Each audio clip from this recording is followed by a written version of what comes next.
starts today's videos. आज हम इस वीडियो में कवर करने वाले हैं एंजाइटी सोल्यूशन केमिस्ट्री के फर्स्ट चैप्टर क्लास 12 के, जिसका नेम है द सॉलिड स्टेट्स।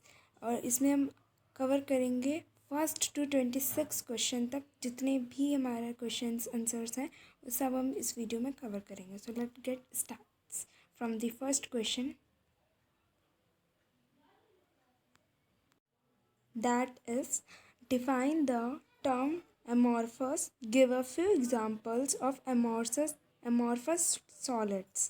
ठीक है, हमें क्वेश्चन तो समझ में आ ही रहा होगा सभी को कि हमें क्या पूछा जा रहा है। अमॉर्फस टर्म जो है क्या चीज़ होती है वो हमें बताना है, फिर इसके एग्जांपल्स देने हैं। ठीक है, तो the solids in which the constituent particles are irregular in their arrangement is called amorphous. ठीक है, वो सॉलिड्स जिनमें क्या होता है, कंस्टिट्यूएंट पार्टिकल इरेगुलर होता है। कोई पार्टिकल इधर जा रहा है, कोई इधर जा रहा है, रेगुलरिटी नहीं होती है, लाइन में नहीं होते, चेन में नहीं होते हैं, उनको हम बोलते हैं अमॉर्फस। ठीक है, इसके एग्जांपल हैं plastic and rubber. Okay, now let's see second question, that is, what make a glass different from a solid such as quits? Under what conditions could quit be converted into glass? ठीक है, तो glass is considered as amorphous solids in which silicon oxide are irregular in their arrangement, while quartz is considered as crystalline solid in silicon oxide are regular in their arrangement. मतलब इनकी similarity ये है कि ये दोनों जो है ना सिलिकॉन ऑक्साइड से बने हुए हैं, बट इनके जो पार्टिकल्स, इनका जो अरेंजमेंट होता है वो डिफरेंट होता है, जिसकी वजह से ये थोड़े से डिफरेंट होते हैं। ठीक है, हमारा सेकेंड पार्ट क्या है क्वेश्चन का, under what conditions could quit be converted into glass. तो ठीक है, जब हम क्विट को मेल्ट कराएंगे और उसको ठंडा होने देंगे थोड़ी देर के लिए, तो वो क्या बन जाएगा, वो किस में कन्वर्ट हो जाएगा, ग्लास में। ठीक है, और आपको अगर डिटेल्ड एक्सप्लेनेशन जानना है इसका तो आप मेरी वीडियो को जाके ज़रूर देखिएगा। Okay, now let's see third question, classify each of the following solid as ionic, metallic, molecular network, जिसको हम कोवैलेंट कहते हैं, और अमॉर्फस। ठीक है, हमने वीडियो में पढ़ा था क्रिस्टलाइन सॉलिड्स के 4 पार्ट होते हैं, आयनिक, मेटालिक, मॉलिक्यूलर और कोवैलेंट क्रिस्टलाइन सॉलिड्स। ठीक है, तो हमें कुछ नहीं करना है, बस ये जो इन्होंने दिए हैं क्वेश्चंस में वो हमें उसको सीक्वेंस वाइज लगाना है कि कौन सा मेटल जो है, कौन सा गिवन सब्सटेंस जो है वो मॉलिक्यूलर में आता है या कोवैलेंट में आता है या आयनिक में आता है। ठीक है, तो first is that is tetra phosphorus decaoxide, that is molecular crystalline solid. Okay, second is ionic, that is ammonium phosphate, वो किस में आता है, आयनिक में। SiC वो है कोवैलेंट में। ठीक है, आयोडीन मॉलिक्यूलर क्रिस्टलाइन सॉलिड में आता है। ठीक है, P4 मॉलिक्यूलर क्रिस्टलाइन सॉलिड में आता है। प्लास्टिक अमॉर्फस है। ग्रेफाइट क्या है, कोवैलेंट में आता है। ब्रास मेटालिक सॉलिड में आता है। Rb मेटालिक सॉलिड में आता है। LiBr आयोनिक सॉलिड में आता है। और Si कोवैलेंट सॉलिड में आता है, जिसको हम नेटवर्क क्रिस्टलाइन सॉलिड भी कहते हैं। ओके, आई होप समझ में आया होगा, क्लियर भी हुआ होगा। Now let us start fourth question, that is what is mean by the term coordination number. हमें क्वेश्चन में क्या पूछा जा रहा है कि कोऑर्डिनेशन नंबर किसे कहते हैं। इसका आंसर क्या होगा, it is defined as the number of nearest neighbours atom in closed packed structure. ठीक है, मैंने अपनी वीडियो में बताया था कि कोऑर्डिनेशन नंबर किसे कहते हैं और कैसे निकालते हैं, बट मैं यहाँ पे भी थोड़ा एक्सप्लेन करती हूँ। ठीक है, ये जो एक यहाँ पे बनाती हूँ, ये जो एक एटम होता है ना, मान लो ये क्लोज्ड पैकिंग इन 1 डायमेंशन वाला हम लेते हैं। ठीक है, ये मान लो, ठीक है, इस बीच से कोई भी एक एटम उठाते हैं, मान लो ये उठाया, तो ठीक है, तो ये एटम कितने एटम्स के कांटेक्ट में है, एक लेफ्ट में है, एक राइट में, मान लो। ठीक है, सिर्फ 2 ही में, एक लेफ्ट में एक राइट में, तो इसका कोऑर्डिनेशन नंबर क्या होगा, 2 होगा। तो ठीक है, तो ऐसे हम निकालते हैं कोऑर्डिनेशन नंबर, और इसको हम कहते हैं कोऑर्डिनेशन नंबर। ठीक है, कोऑर्डिनेशन एटम कह लो या नंबर कह लो। ठीक है, इसका सेकेंड पार्ट क्या है, what is the coordination number of atoms. First part that is in A cubic closed packed structure that is 12, ठीक है। CCP में जो होता है वो 12 कोऑर्डिनेशन नंबर होते हैं और बॉडी सेंटर्ड क्यूबिक स्ट्रक्चर में 8 होते हैं। अब कैसे होते हैं ये डिटेल में जानना है तो मेरी वीडियो ज़रूर देखना जाके, okay. Now let attempt the fifth question of the NCERT solution NCERT book of the solid state, that is, how can you determine the atomic mass of an unknown metal if you know its density and the dimension of its unit cell? Explain।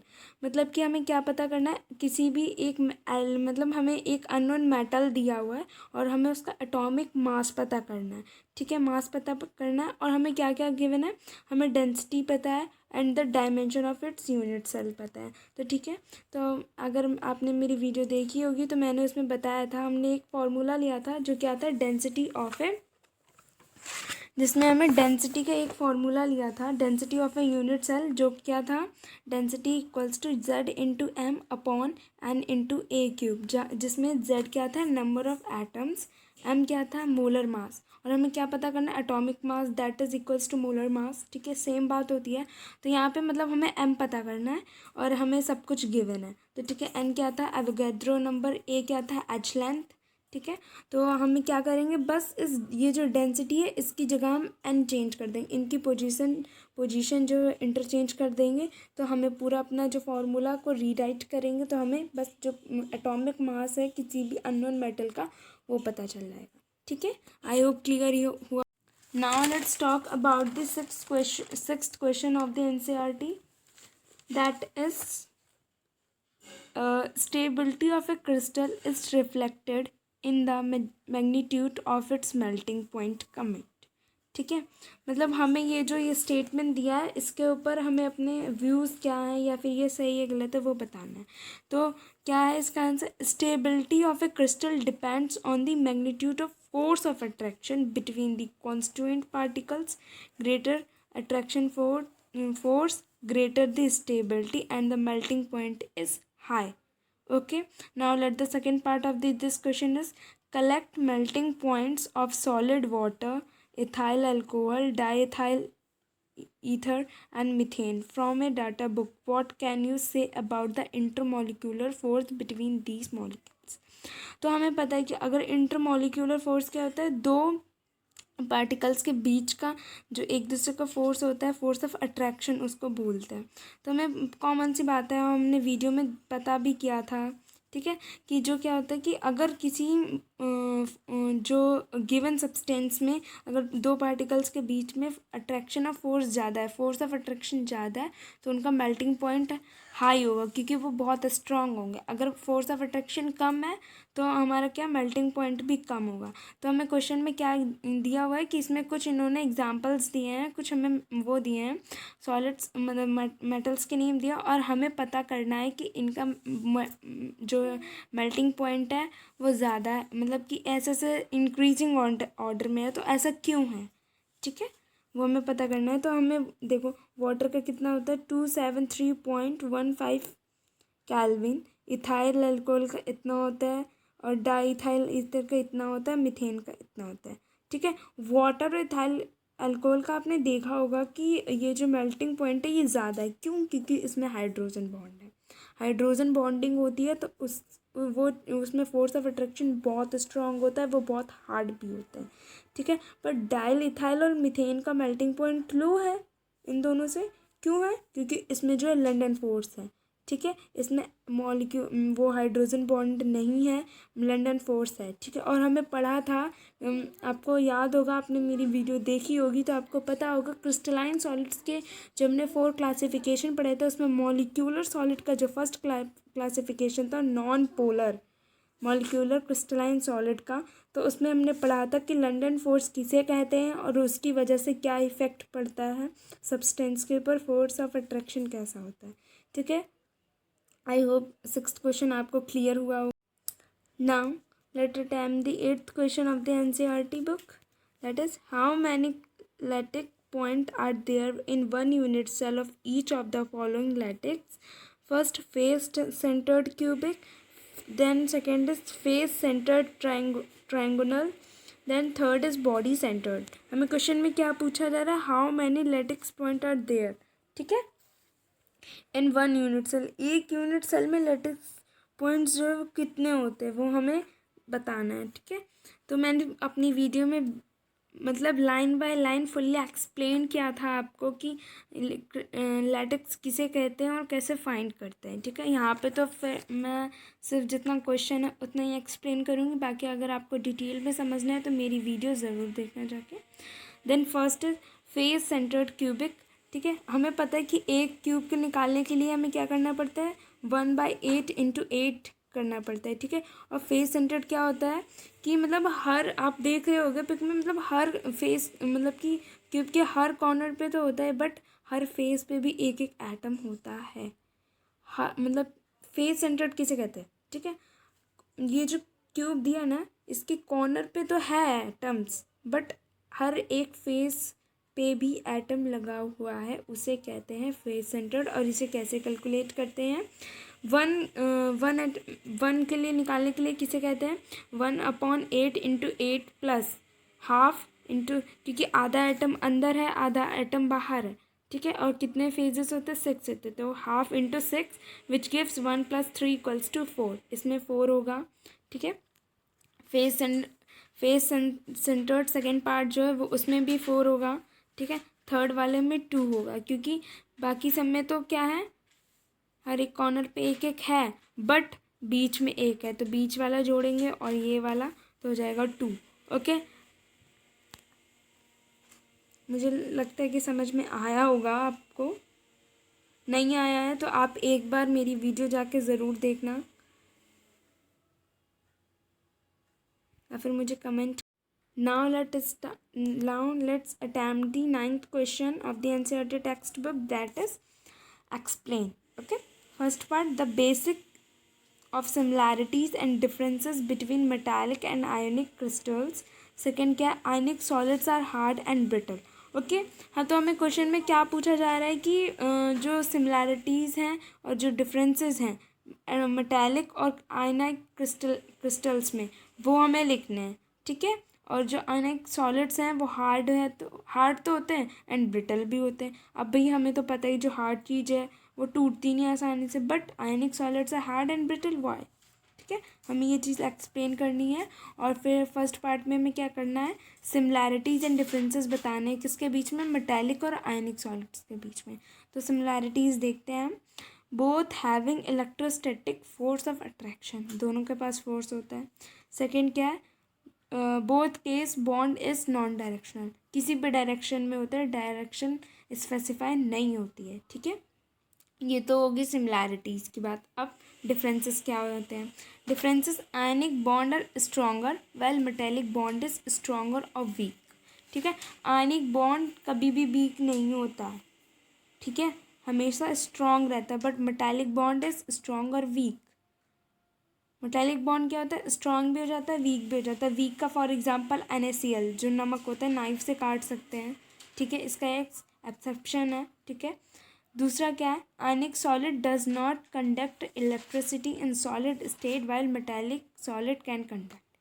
Ionic solids क्या होता है, वो electricity conduct नहीं कराते हैं, but metallic solid कराते हैं।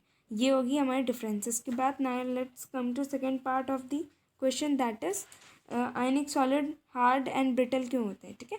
आयनिक solids are hard because to oppositely charges, that is electrostatic forces attract are strong, they are brittle, ठीक है। आई होप आपको ये क्लियर हुआ होगा। Now we have to attempt the 10th question of the NCERT textbook. Okay, now let's read, calculate the efficiency of packing in case of metal crystal for simple cubic, second is body centred cubic, face centred cubic. Okay, अगर आपको packing efficiency के बारे में full detail में जानना है तो मैं फिर से एडवाइस देती हूँ, रिकमेंड करती हूँ कि आप मेरी वीडियो देखना, ठीक है। उसके बाद आप सोल्यूशंस पे आके डाउट क्लियर करोगे तो बहुत अच्छा होगा आपके लिए, ठीक है। बट फिलहाल क्वेश्चन सॉल्व करते हैं। फर्स्ट क्या, सिंपल क्यूबिक, मैंने आपको बताया था मेरी वीडियो में कि पैकिंग एफिशिएंसी का एक फार्मूला होता है, N × 4/3 πr³ अपॉन A³ × 100, ठीक है, where N is the atom number, ठीक है, contribution of atoms in a unit cell, ठीक है, एन वो नंबर होता है, और ए क्या होता है, एच लेंथ, वो सॉरी एच लेंथ नंबर, ठीक है, वो तो सबको पता ही है, ठीक है ना। फिर सिंपल क्यूबिक में क्या होता है, कंट्रीब्यूशन ऑफ नंबर क्या है, 1 होता है, और ए इक्वल्स टू होता है 2r। ये वाला कॉन्सेप्ट मैंने आपको पढ़ाया था, relation between a d and r. Okay, अगर आपको समझना है तो मेरी वीडियो ज़रूर देखना, ठीक है। तो हम इसमें वैल्यूज़ पुट करेंगे तो हमारे पास क्या आएगा, 52.4%, ठीक है। सिंपल क्यूबिक का कितनी पैकिंग एफिशिएंसी आएगी, 52.4%, ठीक है ना। इसका जो सेकेंड पार्ट है, body centred cubic packing efficiency का, n into 4/3 pi r cube upon a. Formula same रहेगा, बस ये जो एन और ए है इसकी वैल्यूज़ चेंज हो जाएंगी, ठीक है। इसमें एन की वैल्यू 2 है और ए की वैल्यू 4/√3 आर हो जाएगा। वैल्यूज़ पुट करेंगे तो हमारे पास 68% आएगा, ठीक है। Now third is that is face cubic packing efficiency. इसमें भी सिर्फ एन और ए की वैल्यू पुट करेंगे, चेंज करने के बाद जो एक्चुअल वैल्यूज इसकी होती हैं वो मेरे पास आएगा 74%। और सबसे ज़्यादा इफ़िशिएंट पैकिंग यही होती है, फेस सेंटर्ड क्यूबिक पैकिंग। आई होप आपको ये 10 क्वेश्चन समझ में आए होंगे।